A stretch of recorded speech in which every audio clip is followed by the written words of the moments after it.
All right. Hello, everyone. My name is Sharon Papo. I'm the CEO of Indigo Skies Consulting, and so appreciate you all being here. And just want to appreciate that you are the people who are here because you love to learn. You are raising money, and you want to know the best way to do that in this current moment in time and in this season when there's a lot going on. I don't need to tell you. So let me share my slide deck and we will jump right in. So I'm sharing my top takeaways from AFP's ICON conference, and AFP stands for Association of Fundraising Professionals. And this is their largest international conference that I went to in April. And it blew my mind. I learned so much. I wanted to take back some nuggets to share, and I'm so glad that you are all here.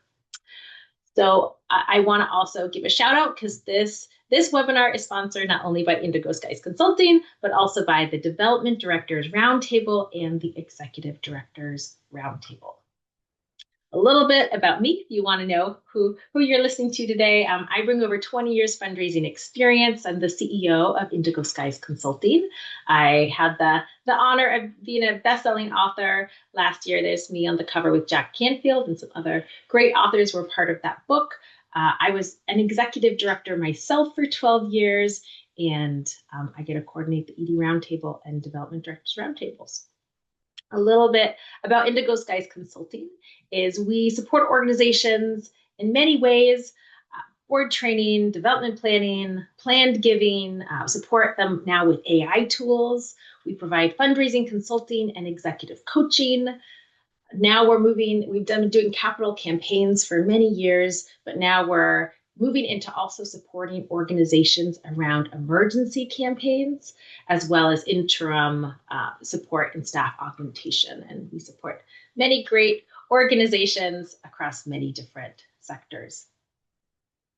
So we're going to talk about the highlights at AFP ICON, some of my greatest takeaways, and as well as any thoughts you have, I'd love to hear. So again, this is the largest international gathering of fundraisers. It was in Seattle, over 3,000 attendees, and there were industry thought leaders as well as tons of companies who have the latest and greatest to support our efforts. It was really, really amazing to see the tools that are out there to support the back end of all that we're doing.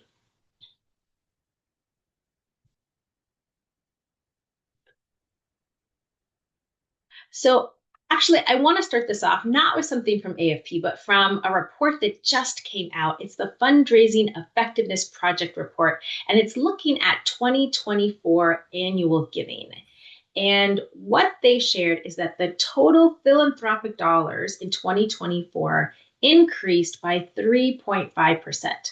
That sounds good. However, the number of donors fell by 4.5%. So more dollars, less donors, and the donor retention rate declined for the 5th consecutive year. So people who are giving are not as many people are continuing to give.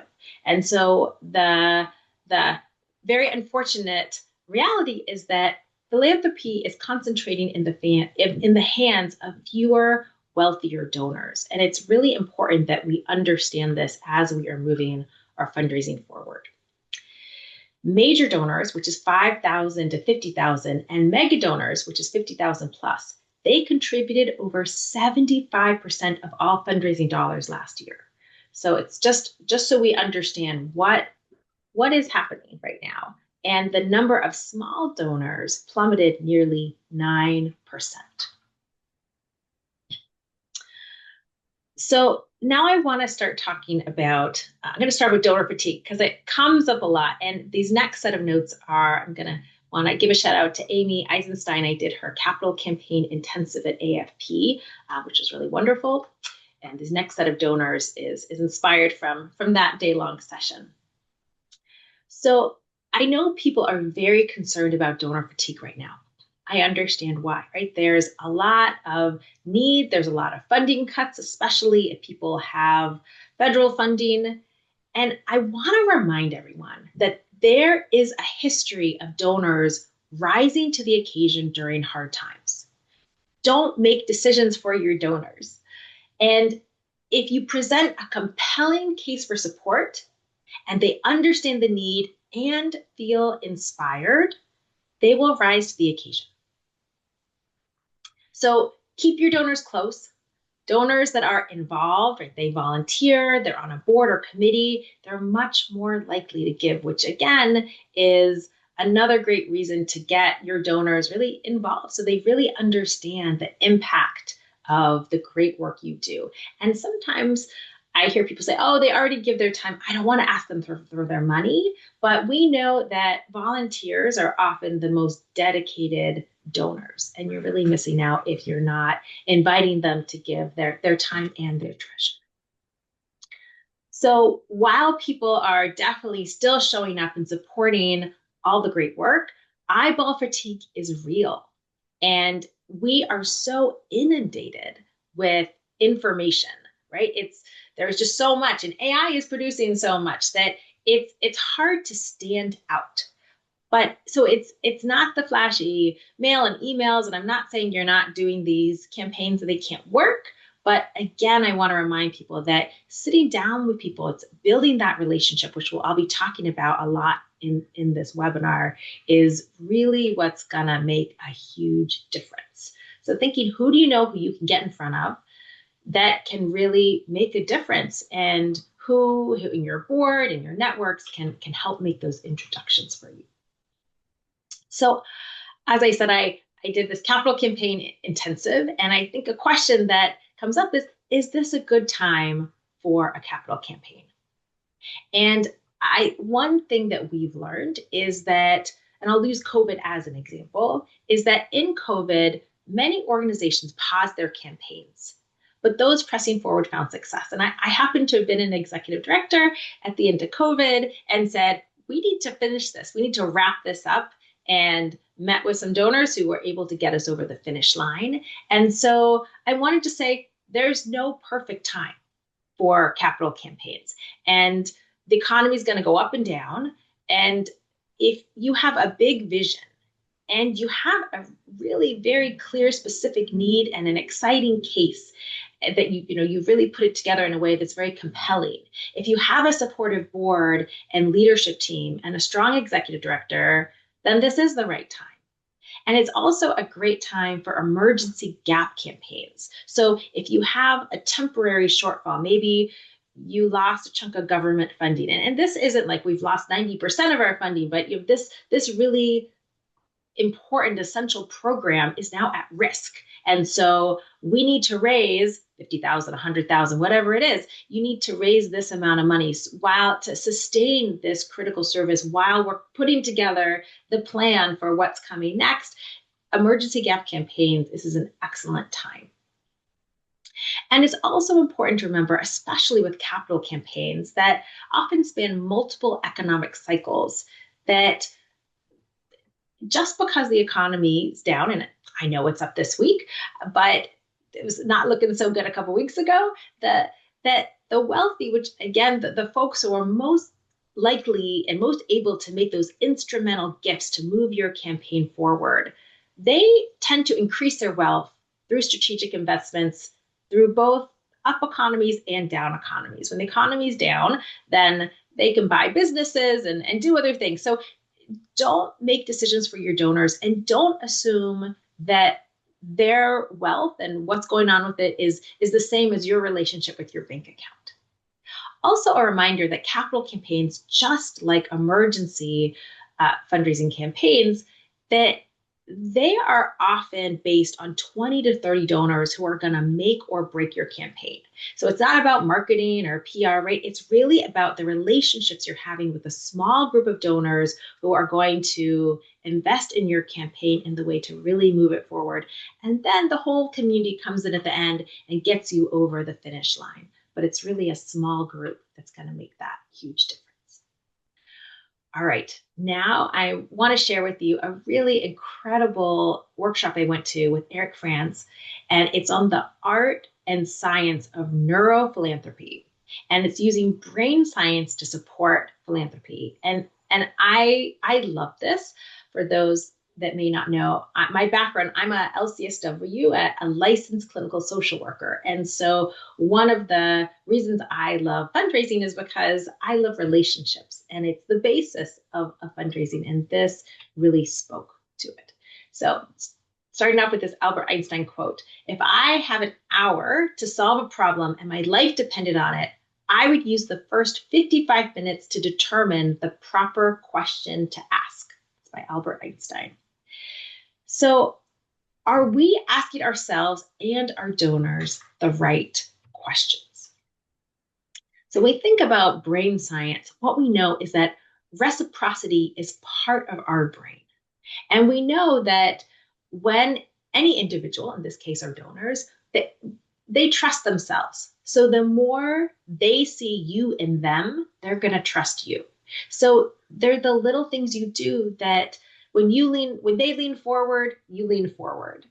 If they're breathing a certain way, you can match your breathing. They start to see themselves in you. And this is just based on brain science. And one thing Eric said I love is it's never about money. When you make it about money, you lose. So it's about how you treat your donors and how they feel about you. And if you show up holding that relationship, the money will come. And the truth is, regardless of anything else in our life, we're all broken on some level. And you can see it when you look at the mental health industry. 150 billion with a B is spent globally on the mental health industry, and it's expected to grow to over 300 billion in the next 10 years. So people without money, we all have issues, challenges, we're all broken in some way. And with folks who have significant wealth, sometimes that's connected to how they got their money, or sometimes it's about the experience of having money in our world, because suddenly everyone wants to be your friend and wants to talk to you and wants you to donate and all these things, right? And so it's like, are these genuine relationships, or are people just after my money? And so that's why if you make it about the relationship, the money will follow and you can't lose. So Eric talks about how what's really important is knowing what's going on for someone. What are their challenges? Do you know what's hardest in their life? Because if you know that answer, then it changes everything, and you know the questions to ask. So, for example, there was a donor who he had an engineering degree, and the donor officer went and kept asking him to give to the engineering school, and he had vast capacity but never really gave a significant gift. And then they said, okay, let's go and let's meet this guy. And they walked in, and he invited them to his home, and they walk in, and there was all this amazing art on the walls. And they said, tell us what, this is so beautiful. And he just got so excited and talked about all the art. And as they started talking, they said, tell us, how did you get interested in art? And he said, well, as a kid, I loved art and I always wanted to be an artist. But my parents said, you got to be an engineer because you got to, be financially stable. So I did it. But my real love has always been art. And then they had the conversation and said, what if you could create a scholarship program that could make sure there was no monetary barrier for kids like you are who loved art to access this education? And he was in and made a huge gift, right? Because they found out what he really cared about, what that pain point was, and what the difference he wanted to make in the world. So again, it's how do you get from where you are to where you want to go? And Eric talked about your moral self, which I like to think of as our best self. It's like, who do we want to be in the world? And it's the driver behind our willingness to give our time, our talent, and our treasure to change the world. So personally, that's how do we see ourselves as different than others? Relationally, are we a spouse, a child? Are we single, a widower, a friend? How do we see ourselves in relation? And then in groups, are we part of a religion, nationality, ethnicity, gender, an alumni association? How do we see ourselves in the world? And they had done this great study on moral identities, and they found different words. And I'm just going to give you the Cliff Notes version. Is that the words that they found had that were associated with the strongest giving traits were helpful, hardworking, kind, and trustworthy were some of the words. And you can look at the research by Erin Faye Malone, also in the notes of this slide. And they found that when they used these words, they tapped into people's moral identities in a way that inspired more giving. So something like, we know you are incredibly hardworking and your money means a lot to you. We also know that you are kind and care deeply about our environment, kids having access to nature, kids with cancer, whatever it is, right? It's sort of like how you're framing it, that they found the giving goes up. And donors often see themselves at their best when they are writing the check to you. And so that's who you want to talk to. Who is that? Because we all want to be known and understood. And in our work, we see their best self, because there is this delta between who each of us are in the world and our ideal identity. And that delta leads each of us to disappointment and dissatisfaction. But when the delta between someone's actual and ideal identity shrinks, they experience happiness. And that's where the healing journey takes place. And that's where fundraising is so successful for you and the impact you're making in the world and for your donors. So again, we speak to donors' ideal identities, their moral selves, and the donor decides to make a gift. And then the delta between their identities shrink. And then the reward system in their brain activates. And so when someone has made a gift, we don't want to thank them for the gift. We want to thank them for who they are, because they are the kind of person that would give that generous of a gift to make whatever impact it is. So again, there's another opportunity after they've done it that we're going to not just thank them for what they did, but we're going to see them and see the kind of person that they are. So again, it's asking the right way. It's not just asking and thinking, it's asking the right identity the right way and seeing their moral self when you thank them. And then they get that dopamine rush that alters the brain. And when they donate to you and make that impact, it changes them too. It's like this positive, beautiful cycle. And an example that was given was this, there was a man who had great capacity, and they know he had given a lot of church sermons. And so they knew he was giving, but they knew that he had great capacity, and they wanted to ask him to do more. So when they met, they put together a proposal. But what they did was they researched 10 years of his sermons, and they took his own language, because when he stood on that pulpit and when he spoke, right, he was coming from his highest self, and that's what he was channeling.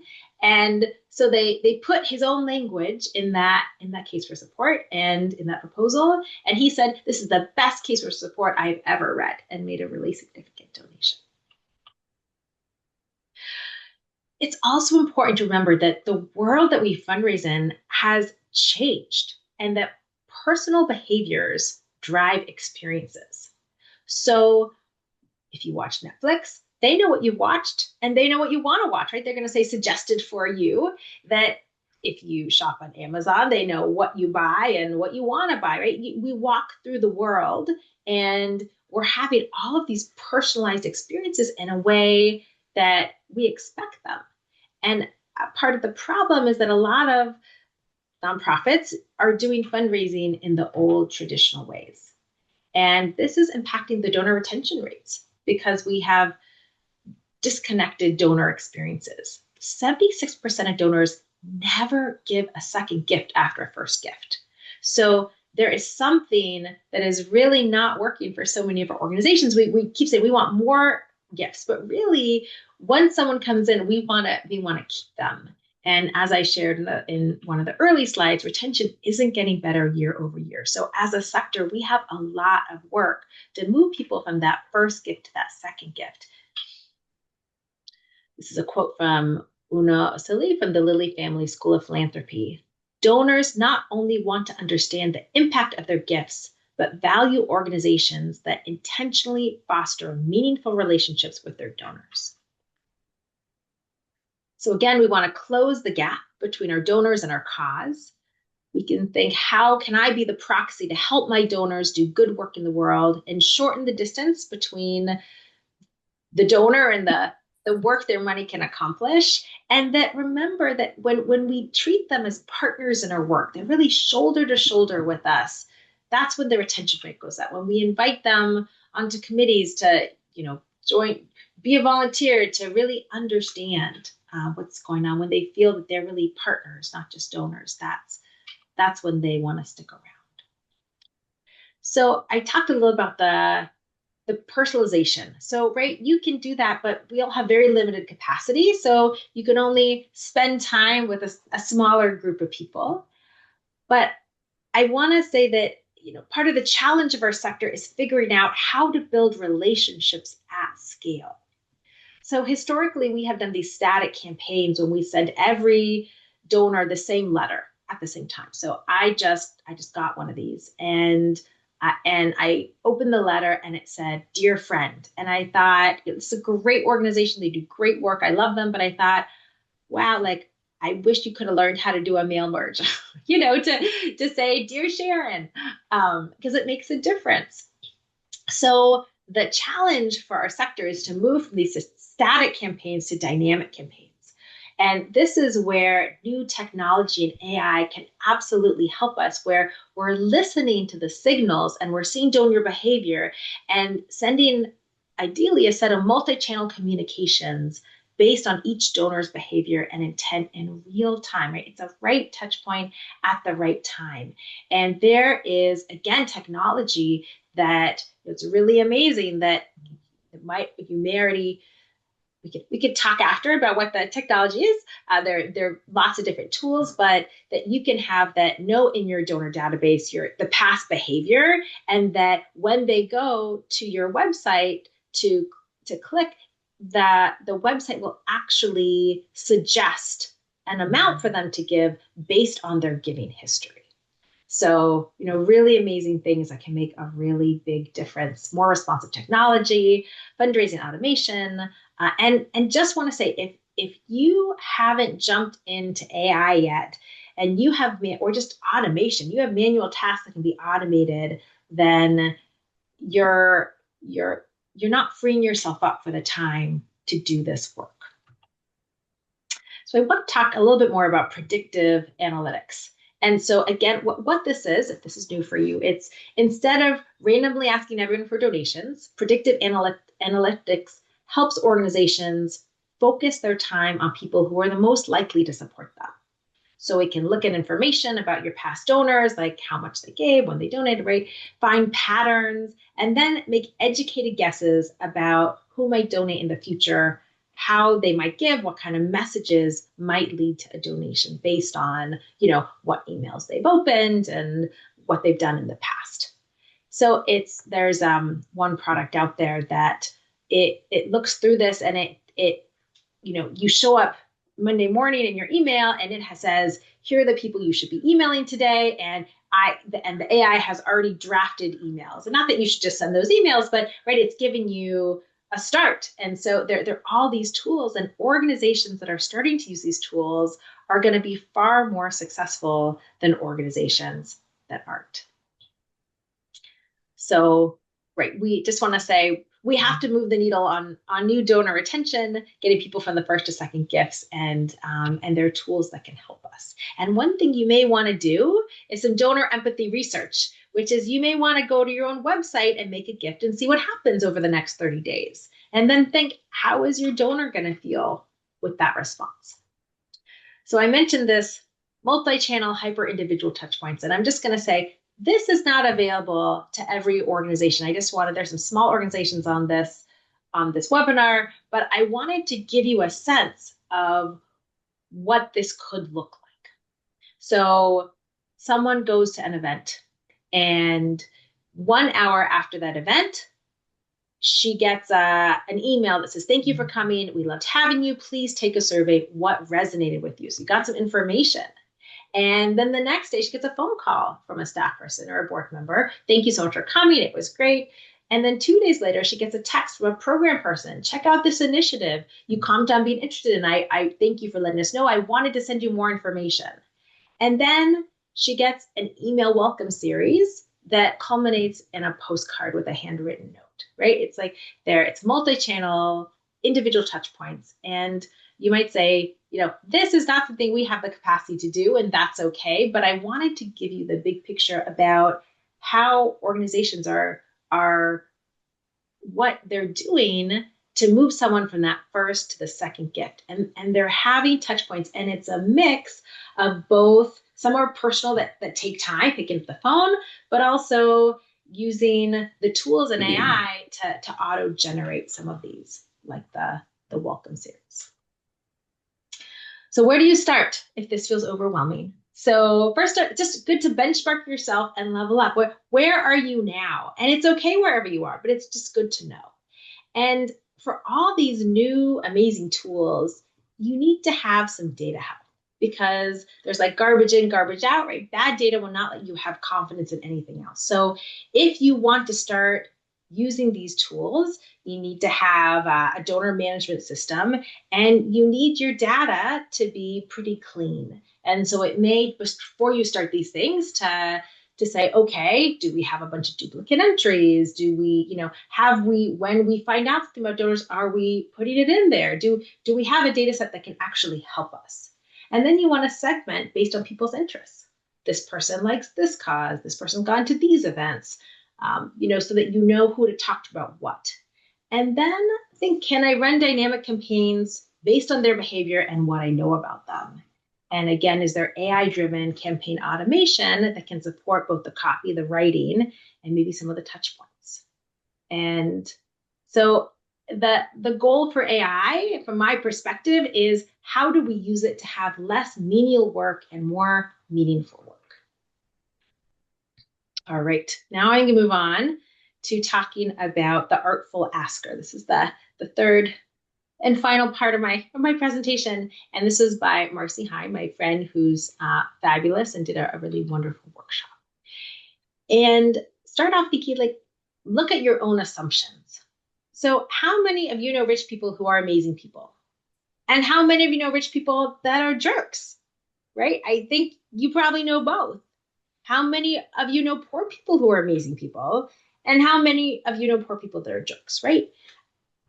It's all people. It's not the money. And I think what's really important is I do a lot of trainings, especially with boards, and I find that people have really big blocks about, well, maybe that's not my social circle, or I can't talk to people from this, or I have all these judgments. And so just saying, we're all just people.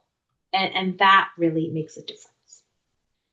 I also want to remind us that how we talk about our donors really matters, and it impacts our own thinking about the relationships. So think about how you are talking about donors in your board meetings. Are you saying, oh, they got a lot of money, we got to twist their arm? Like, are you talking about people with respect in the way that if they were in the room, they would feel good about what you're doing and how you're talking about them? And the words we use matters. Are you saying, prospect? Are we trying to qualify them? We need a strategy. We need to close them, right? How versus we want to talk about our shared values and interests. And, so I think that the way we talk really matters. And this is some of you who are using the professional jargon. And, we would never say this. So nice to meet you. You're a prospect for our organization. I want to qualify you. Maybe you have kids. They're expensive. I want to see if you have enough capacity. Then I'm going to go back and work on my moves management strategy. And then we'll keep talking, and I'll ask you for money. And if you don't say yes, I will keep working on you until you say yes, and I close the gift, right? We would never say that. So how can we align the way that we actually want to talk to people, both internally and externally? And I think it makes a difference in especially moving our boards to action. When we say something like, you are here because you love this organization, you believe in what we do, you are giving your own time and talent to supporting the really important work we do. Please think about the people in your network that feel the same way you do. Would you let us know who they are so we can talk about them?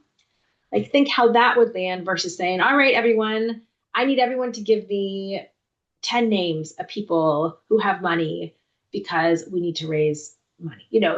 So what are we saying and how are we giving that invitation and how is it inspiring people? All right. I'm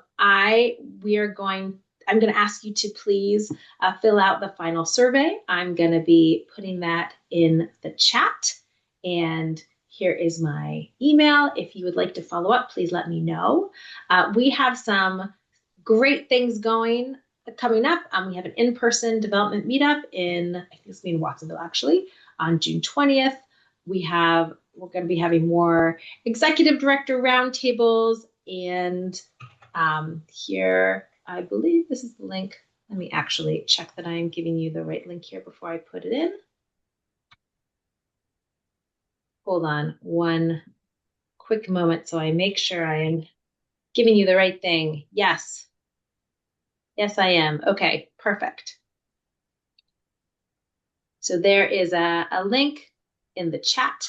And if you could fill that out, I would really, really appreciate your very honest feedback. It means a lot. And it makes these better to make sure that we're providing what you want to see, so that these are always a good use of your time. Thanks so much. Have a great day, everyone. I hope you are inspired. Appreciate all you're doing, and take good care.